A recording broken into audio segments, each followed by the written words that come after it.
38 साल की एक खूबसूरत महिला होती है जो अपने किसी निजी काम से अपने गांव से 20 किलोमीटर दूर एक पास में एक शहर पड़ता है, उस शहर में जाती है। दोस्तों, शहर में जाने के बाद वो अपना बाज़ार के अंदर पूरा काम सलटाती है और सारा काम सलटाने के बाद जैसे शाम होती है तो वहाँ प्राइवेट साधन चलते हैं। तो रात के एक लगभग 8 बजे एक वहाँ से प्राइवेट बस आती है। उस बस में वो बैठ जाती है। दोस्तों, वहाँ से लगभग 8 बजे चलती है तो लगभग 40-45 मिनट का रास्ता होता है। 40-45 मिनट के रास्ते होने के बाद लगभग 8:45 का समय हो जाता है। इसके बाद जैसे ही उसका घर का जो गांव का रास्ता होता है वहाँ पर वो उतर जाती है। दोस्तों, उतरने के बाद उसके पीछे से 3 लड़के उतरते हैं जो कि नौजवान होते हैं। दोस्तों, उतरने के बाद जैसे ही वो पीछे जाकर देखती है तो उसके पीछे पीछे 3-4 लड़के आ रहे होते हैं। तो जैसे ही अपना कदम आगे बढ़ाने की कोशिश करती है लेकिन झट से तीनों चारों उसको पकड़ लेते हैं।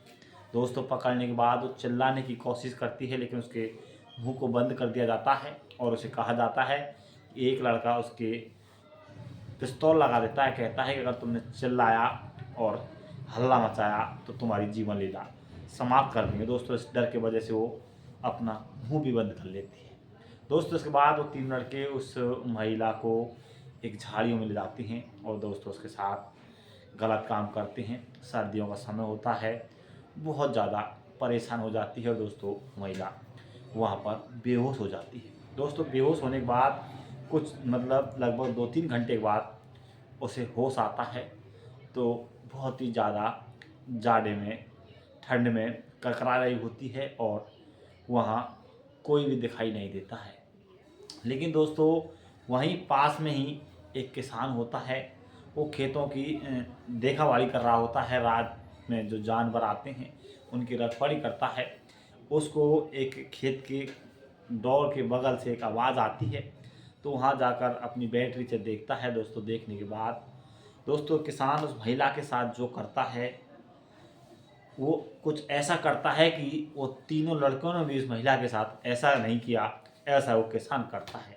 तो दोस्तों, इस कहानी को आप सुनोगे तो इस कहानी में आपको बहुत कुछ सीख मिलने वाली है।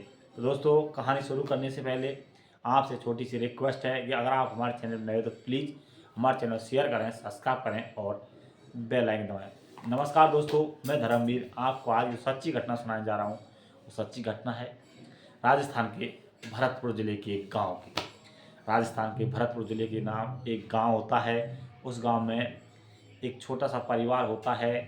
परिवार के मुखिया का नाम होता है रामवीर। और दोस्तों, उसकी एक खूबसूरत एक पत्नी होती है जिसका नाम सीमा होता है। गांव में उसे रीना भी कहते हैं। दोस्तों, उसकी उम्र लगभग 30 साल के लगभग होती है। दोस्तों, महिला बहुत ही खूबसूरत और सुंदर थी लेकिन उन दोनों की ज़िंदगी खूब बढ़िया, दोनों की ज़िंदगी चल रही होती है। लेकिन जब किस्मत पलटती है और भगवान दुख देता है तो रीना के यानी सीमा के जो पति होते हैं रामवीर, उसकी हार्ट अटैक के कारण 2 साल पहले उनकी मौत हो जाती है। अब घर पर सीमा अकेली होती है। उसके सास ससुर वो होते हैं लेकिन अब सीमा पर बहुत ही ज़्यादा दुखों का पहाड़ टूट चुका था। दोस्तों, इसी बीच अब सीमा का किसी को कोई सहारा नहीं होते हैं और अब उसके सास ससुर भी सीमा को बहुत ज़्यादा परेशान करते हैं, तंग करते हैं, दुखी करते हैं। और दोस्तों, इसके बाद सीमा को वहाँ से छोड़कर उसके गांव भेज देते हैं। इसके बाद अब सीमा को कोई सहारा नहीं लगता है, ना ही उसे कोई संतान पैदा होती है और वो अकेली होती है। इस वजह से बहुत ज़्यादा दुखी कर दिया जाता है। और दोस्तों, अब सीमा एक छोटा सा घर बनाती है और उस घर में अपना जीवन यापन करती है।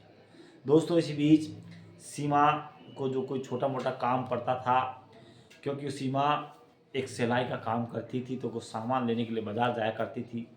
पहले तो उसका सारा काम था जो उसका पति निपटा लेता था लेकिन अब सीमा अकेली पड़ जाती है। उसे अपना काम भी वही उसी को करना पड़ता है। कोई भी सामान लाना हो तो उसे ही जाना पड़ता है। और दोस्तों, एक दिन सीमा सामान लेने के लिए पास ही के शहर चली जाती है, यानी कि अपने गांव से लगभग 20 किलोमीटर दूर चली जाती है। जाने के बाद उसे पता नहीं चलता है, क्योंकि सर्दियों का समय था, टाइम का पता नहीं चलता है, टाइम काफ़ी ज़्यादा हो जाती है। और दोस्तों वहाँ कोई फिक्स साधन नहीं था, एक दो बसें चलती थी जो कि सब समय के अनुसार चलती थी। तो एक 5 बजे की बस थी तो वो निकल चुकी थी, अब सीमा के हाथों से अब एक ही बस बची थी, वो वहाँ से 8 बजे चलने वाली थी, वो भी प्राइवेट बस थी। दोस्तों इसके बाद सीमा उस बस में बैठ जाती है और वो बस वहाँ से लगभग 8 बजे वहाँ से निकलती है। निकलने के बाद लगभग जो सीमा अपने गांव जाती है, अपने घर जाती है, उससे 2-3 किलोमीटर पहले जो मेन रास्ता होता है, यानी रोड होता है, उस पर उतार दिया जाता है। वहाँ से उसके गांव के लिए एक कच्चा रास्ता जाता है, उस पर सीमा उतर जाती है। अब समय हो चुका था लगभग 8:45 के करीब। जैसे ही सीमा उतरती है, उसके पीछे से उसी बस में से 3-4 लड़के उतर जाते हैं। अब दोस्तों सीमा जैसे ही उस कच्चे रास्ते की तरफ जाने लगती है तो उसके पीछे पीछे 3-4 लड़के भी चले जाते हैं।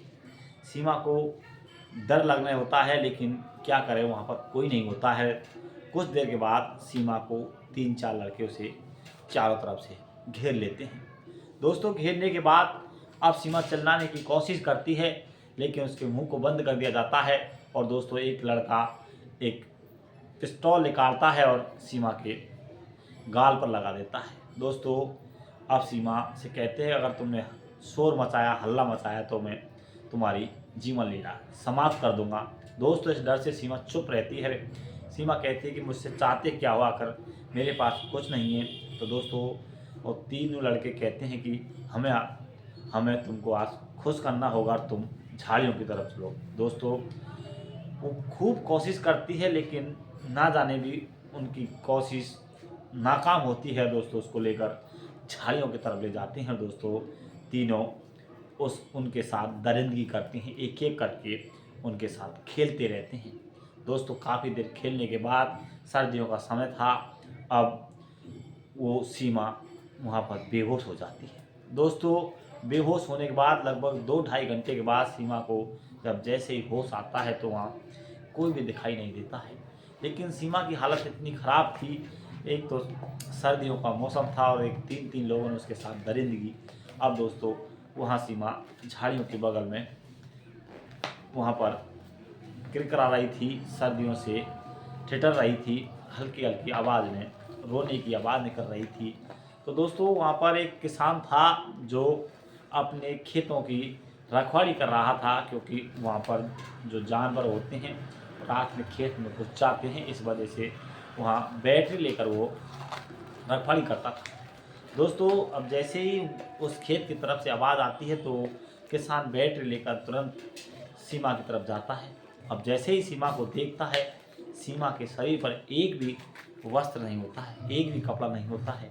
दोस्तों तुरंत वो किसान सीमा को अपना बदन, अपना शरीर ढकने के लिए कपड़े देता है। सीमा अपना बदन ढकती है, अपने कपड़े ढकती है, शरीर को ढकती है, और इसके बाद अब वो किसान सीमा को लेकर अपने जो एक छोटा सा घर था उसमें वहाँ ले जाता है। वहाँ ले जाकर उसे चाय पिलाई जाती है। दोस्तों इसके बाद वो किसान सीमा से कहता है कि यहाँ से तुम्हारे गांव के लगभग 4 किलोमीटर दूर है, मेरे पास कोई साधन तो है नहीं है, अब मैं तुम्हें कैसे पहुँचाऊँ, लेकिन अगर तुम्हें किसी तरह का डर, किसी तरह का भय या किसी तरह का कोई भी अंदेशा ना हो तो तुम यहीं पर रुक सकती हो।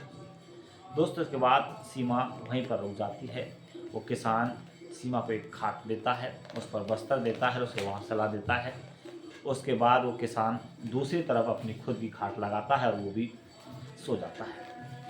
अब दोस्तों जैसे ही सुबह होती है, किसान अपनी गाय का दूध निकालता है। दूध निकालने के बाद सीमा को फिर से चाय बनाता है। दोस्तों इसके बाद अब सीमा को जैसे ही वो होता है, कहते हैं कि अब तुम अपने घर चले जाना, लेकिन खाना बनाता हूँ। दोस्तों किसान खाना बनाने की कोशिश करता है।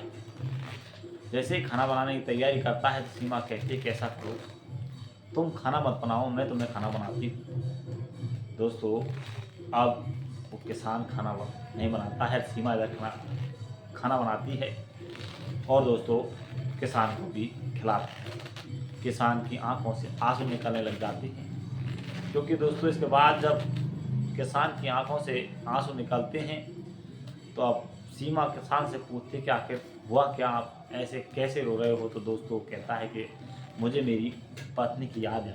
दोस्तों सीमा पूछती है कि आखिर तुम्हारी पत्नी कहाँ है और तुम्हारे घर परिवार वाले कहाँ हैं। तो किसान कहता है कि मेरा भी हंसता खेलता परिवार था, लेकिन एक दिन लड़की थी, एक लड़का था, पत्नी थी, लेकिन कहीं गए हुए थे और कार एक्सीडेंट में सबकी मौत हो जाती है। अब मेरे पास कोई नहीं बचता है, मैं अकेला हूँ, जैसे तैसे करके अपनी खा लेता हूँ, बना लेता हूँ और अपना जीवन व्यतीत कर रहा हूँ। लेकिन आज तुमने जिस तरह खाना बनाकर मुझे खिलाया है, उस कारण मुझे मेरी पत्नी की याद आ गई। दोस्तों ये बात सुनकर अब इधर सीमा भी परेशान हो जाती है, दुखी हो जाती है। दोस्तों अब वो किसान होता है जिसका नाम धर्मवीर होता है, वो अब सीमा से पूछता है कि आखिर तुम्हारे घर परिवार में कौन कौन है। तो दोस्तों अब सीमा भी रोने लग जाती है, वो भी कहती है कि मेरा सब कुछ था, लेकिन इस तरह मेरे साथ भी इस तरह की घटना घटित हो गई है। दोस्तों इसके बाद अब सीमा उससे कहती है कि ऐसा करो, मैं तुम्हारी पत्नी की कमी तो दूर नहीं कर सकता, लेकिन अगर आप चाहो तो ये मैं सुख आपको दे सकती हूँ। दोस्तों इसके बाद वो कहता है कि अगर आप चाहती हो तो मुझे इस चीज़ की कोई परेशानी, कोई दुख नहीं है, लेकिन गांव वाले लोग क्या कहेंगे इसके बारे में आप ज़रूर सोच लेना है। लेकिन पहले तुम घर जाओ। और दोस्तों इसके बाद वो किसान उसे घर छोड़कर आता है, अपने घर चला आता है। इसी बीच अब फिर इन दोनों के बीच में बातचीत होना स्टार्ट हो जाती है और एक दिन सीमा उस किसान एंड धर्मवीर को फ़ोन करती है, कहती है कि अब आप अकेले कैसे जीवन व्यतीत कर रहे हो, मैं भी अकेली हूँ, आप भी अकेले हो और इस तरह मैं अब आपसे दूर नहीं रह सकती। दोस्तों इसके बाद अब वो किसान धर्मवीर उनके घर वालों से बात करता है, उसके पास जाता है। जाने के बाद पूरी रीति रिवाज के साथ दोनों शादी कर लेते हैं और दोनों की शादी संपन्न हो जाती है। तो दोस्तों ये थी आज की कहानी। अगर आपको अच्छी लगी हो, आप हमारे चैनल पर नए हो तो प्लीज़ हमारे चैनल शेयर करें, सब्सक्राइब करें और बेल आइकन दबाएं। दोस्तों इस कहानी को सुनाने का उद्देश्य किसी को परेशान करना नहीं है, किसी का दिल दुखाना नहीं, किसी भावना को ठेस पहुंचाना नहीं है। हमारा उद्देश्य आप सचेत रहें, जागरूक रहें, ऐसी कहानी, ऐसी घटना सुनकर आपको कुछ सीख मिल सके। दोस्तों इस कहानी में आपको क्या सीख मिलती है और आखिर में जो सीमा और उस किसान ने जो किया, या सही किया या गलत किया, कमेंट बॉक्स में राय दें। जब तक के लिए बने रहिए हिंदुस्तान क्राइम न्यूज़ चैनल। जब तक के लिए नमस्कार, जय हिंद, जय भारत।